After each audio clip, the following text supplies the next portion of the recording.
Maybe you've heard about sales funnels and that they can really help you to boost sales to your business, but you have no idea where to start. You don't really know what a sales funnel is or how to implement one effectively to help you to push your product or your service. That is what this video is all about.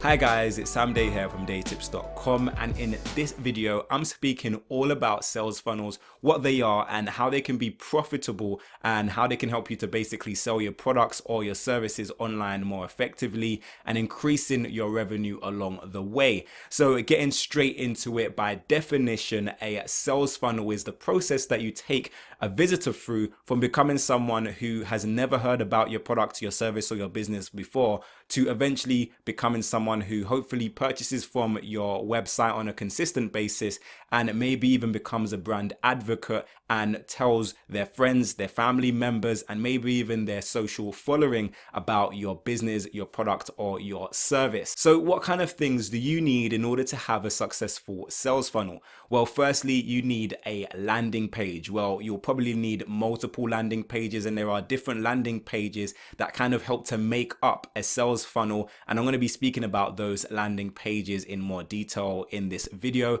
You also need some sort of email marketing software. Now, I personally use Aweber. I feel like it's really simple and super easy and robust for you to use. If you're someone who's new to email marketing, then Aweber is the place for you. I'll leave a link to Aweber in the description down below, but there are other alternatives as well. You have MailChimp, you have ConvertKit, just to name a few. Now, thirdly, you actually need traffic, which is visitors to your website, to actually have an effective sales funnel. If you haven't already, I highly recommend downloading my free guide, The Formula.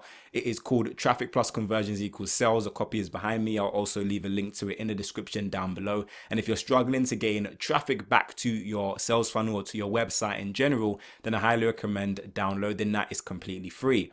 Now, another aspect or component that you may want to add to your sales funnel, maybe not immediately, but maybe somewhere down the road, is pixel retargeting. Now, if you're doing paid traffic using Facebook ads or YouTube ads or any kind of paid marketing, then I highly recommend having pixel retargeting as part of your sales funnel. So what that allows you to do is you can either use the Facebook or the Instagram pixel if you're using Facebook and Instagram ads, or you can actually go to your Google Analytics account and you can install your Google Analytics on your website, so you can track the people who have come and visited your website and specific web pages, and you can also track people who've taken certain action on your website as well. So this is really important because there are different touch points when it comes to your customers and when they might decide to make a purchase. Now, I've done a video on touch points not too long ago, and I'll leave that video in the description down below. But to cut a long story short, not everybody who comes to your website for the very first time is going to make a purchase on your site the very first time they see your offer. It might take multiple touch points in order for them to become more familiar with your brand. Maybe they want to go away and do some research or think about it, and then they might become a customer. So as well as email marketing, retargeting or having retargeting pixels on your website is a great way for people to not only see you once but to see you multiple times. You may have noticed that when you go onto a particular website and you kind of maybe even click on a product on that website, you go to Instagram and you see that again on Instagram through one of the sponsored ads, or you might see that company pop up again through YouTube. That is because they have pixeled retargeted you, and that's a way to kind of get their product or their service back into the front of your mind again, and that's something that you can do within your sales funnel. So let's take a look at some of the typical pages that you will see in a really well done sales funnel that you might want to add to your sales funnel as well. Now, the first page that I want to speak about is an opt-in page or a squeeze page. This is where you're literally trying to squeeze the information out of your website visitors. Now, this can be an email address, this can be a postal address, any kind of information that allows you to contact them again. Now, what's becoming really popular is text message marketing as well. So you might want to get the phone number of your website visitors. Now, one thing to keep in mind is the more information you ask from your website visitors, the less likely they are to actually fill out that particular form. So the less is the better, unless there is a reason why you need their additional information. So if you're sending them a product, for example, then obviously you need their postal address, or if the product product that they're buying, or if the thing that they're registering up for requires you to actually give them a phone call, then obviously asking for their phone number is appropriate in that particular scenario. So as an example, on my website, I give away the formula for free in return for a name and email address. Now, I also ask for a name because that means I can address the person directly when I'm actually sending those emails, which just makes the email a little bit more personalized. So this is an example of my opt-in page for my sales funnel. And when someone clicks to download it, it takes them to this kind of pop-up where they can enter their name and email address and they will receive my free download. Now, another example of an opt-in page on my website is this ebook where someone can kind of subscribe to DeyTips.com and in return receive an ebook. Now, this is really good if you have a digital product that you want to sell, but it also works for physical products as well as your consulting services. Let's say, for example, you offer consulting on your website. You might not want to go straight in for the sale on your website because people might not trust you yet enough to make a purchase, because people buy online from people that they know, like, and trust. Maybe you can give people a small little PDF or maybe a video that you can give away for free, turn it into an opt-in page like one of these pages here, and give something away for free. And then when you get their email address, you can email them later on down the line with links to your services or your product that you offer. Now, another example of a page that you might want to include in your sales funnels is a sales page. So you have different sales pages. You have long form sales pages and short form sales pages. And here is an example of quite a short form sales page. It's not that long. So a short form sales page is normally utilized to sell a product that tends to be less than £50 or between £50 and £100. So something that's fairly low ticket. As you can see, this particular product is $6.99. So I only needed a short form sales page to kind of help me to sell that particular product. You also have video sales pages as well. Now, a video sales page is where the primal point of that particular page is a video, and the video is trying to sell the particular product. So if I didn't have any of this information down here, and if I only really had this bit on the top of the page, the video and a little bit of text, then this could be a video sales page as well. So you might want to decide what is better. Is it better for you to showcase your product in a video sales page, or is your product kind of a cheap product that you can just kind of drum up a short sales page for? Now, you also have the long form sales page. So a long form sales page is basically very similar to a short form sales page, but it's just a little bit longer. So as I scroll down, you'll see there's more text, and this text is known as sales copy. So sales copy is basically enticing language that encourages your website visitors to take a specific action. In this case, the action is to purchase the particular product. So that's basically the difference between a short form sales page and a long form sales page. You'll notice as well that in this long form sales page, I have multiple buy now buttons. This is super important because if someone is scrolling through and they decide to make a purchase here, they don't have to scroll all the way to the top or all the way to the bottom to actually buy. They can buy at multiple points of this particular sales page. Now, you also can have a product page as well. If you're someone who does e-commerce, then for example, this is Amazon's sales page. I'm sure you've probably seen this before, and this is their product sales page. So a product sales page normally consists of a gallery of photos that you can actually kind of clearly see the product. You also normally have some specifications for that particular product. You normally have a price range, an add to basket, or a buy now button as well. And you normally have some description of the product as well, so people know what they are buying. So if you're selling a product, then you can have your product page as well. It works very similarly to the other pages or the other sales pages that I've shown you in this video so far. Now, I also wanted to show you Aweber. Now, Aweber is the email marketing software that I personally use and highly recommend. Now, the reason why I wanted to show you Aweber is because when you register for your Aweber account, you can actually embed your email marketing within your sales pages, regardless of what platform you're using, whether it's Wix, Weebly, Joomla, WordPress, Shopify, WooCommerce. You can actually integrate your email marketing with Aweber with multiple different platforms. So for example, when someone comes to my opt-in page and leaves their name and email address, then that information can be automatically transferred to Aweber. So let's say 100 people leave their name and email address, they can automatically go to my Aweber account and I can send emails to my leads. Likewise, if someone purchases a product from my website, then I can connect my Aweber account to whatever payment solution I'm using, whether that be PayPal or whether that be Stripe or whether that be any other payment solution. So I can actually put someone on my email list after they've purchased a product.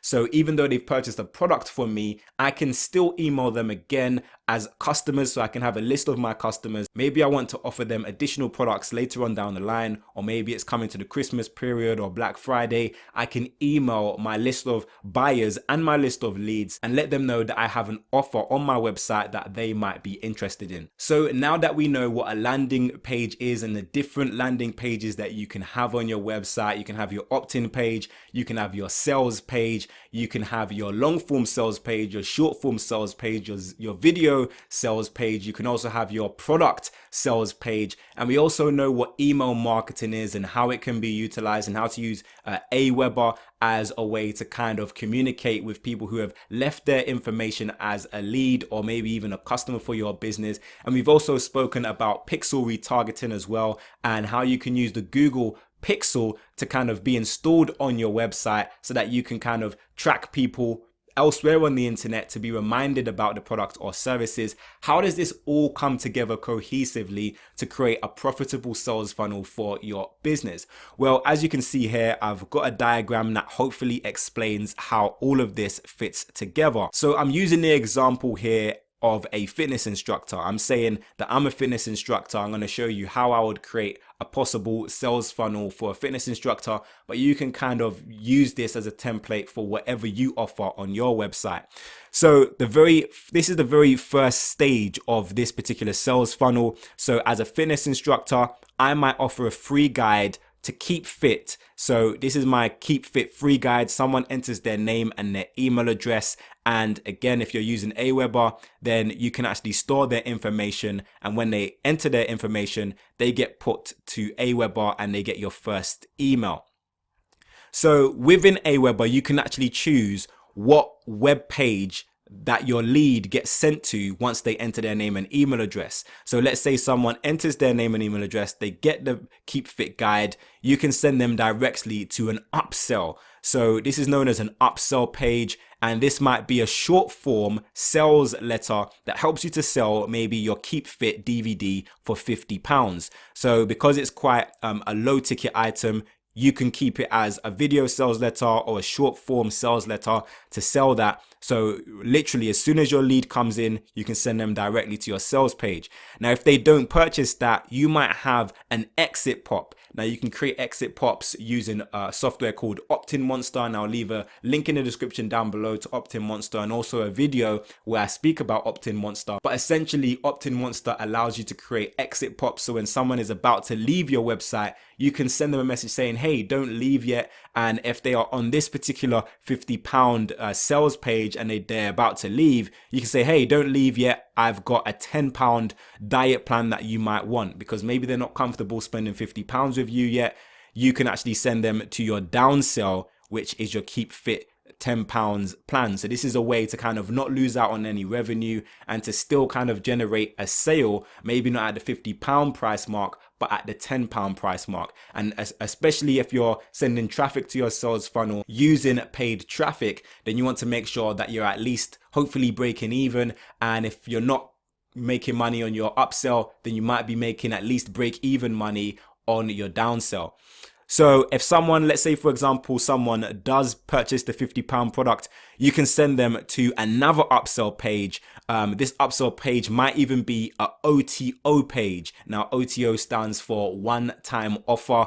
Maybe you sell this full online program usually for £700, but for one time only, you can actually sell it to them for £500. Now, you can create one-time offer pages if you're utilizing software such as ClickFunnels or lead pages, and I will be doing future videos on these particular softwares, so make sure you're subscribed if you're not already, so you don't miss when those videos go live. But essentially, a one-time offer page is a page that your visitors will never see again. So if they purchased the Keep Fit DVD, when they purchase that, Aweber can send them directly to your OTO page again, which they never see again, so they will never see this offer again at this price. And you want to let them know that, because that creates urgency within your marketing. So if they know, okay, this is £500 now, but if I don't purchase it now, it's going to be more later on down the line, or maybe you just don't offer that again later on down the line, then that can help you to increase sales.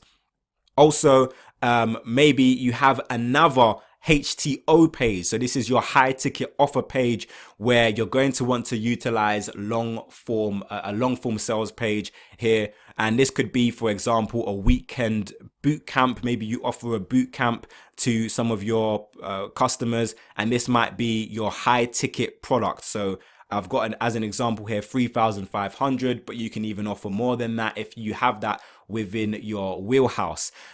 So you will see down here as well that I've got, after the downsell, if someone doesn't purchase the upsell, after the downsell, I've got as an example your Keep Fit plan, but then you can send them to your suite of products as well. So someone might have not purchased your upsell and purchased your downsell, and then you can just send them to your gallery of products, or send them to a cross-sell page, which kind of shows them similar priced items to the item they may have already purchased. And kind of down the bottom here is your email marketing. Now, because someone has entered their name and email address, even if they stop here at the Keep Fit DVD and they don't purchase the full online program yet, or if they purchase the full online program but they don't purchase the weekend boot camp yet, it doesn't matter too much, because you've got them on your email list. You can send them emails depending on what stage of the funnel they are at. So someone might have gotten to this stage, maybe they've purchased for £500.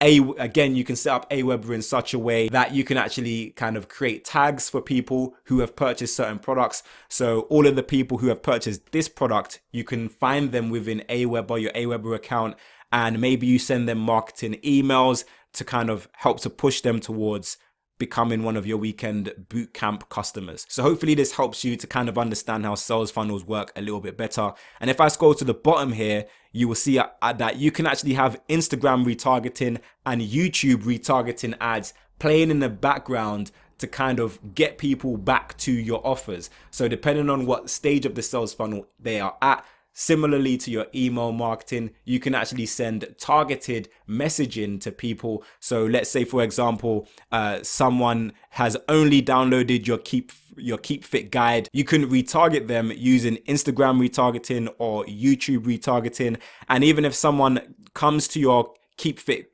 free guide opt-in page but doesn't actually enter their name and email address, you can still retarget them using Instagram and YouTube, because all you need to do is pixel retarget them, again using the Google pixel retargeting method, or using the Instagram and Facebook retargeting method. But I will be doing follow-up videos to this video, so if you need additional help with regards to your funnel marketing, then let me know your questions in the comment section down below so I can include it in my part 2 video. Have you started creating your funnels yet? What issues are you having? What problems? What questions? Please let me know in the comment section down below. Like I've mentioned, I will leave all of the relevant links in the description down below, so make sure you go and check out those additional resources. I also have the formula, which is completely free, and this is a guide to generating leads and sales to your business online, so make sure you go and grab your completely free copy. A copy of it is behind me. I'll also leave a link to it somewhere on this screen and in the description down below. But I really do hope that this video brought you value, and if it did, then please click the like button down below and make sure you share this video with a friend. If you have any additional questions or comments, then leave them for me in the comment section. But until next time, watch some of my other great videos. Make sure you subscribe to this channel for more awesome business related content. Have a great day. Make sure you download the formula, and I will see you soon.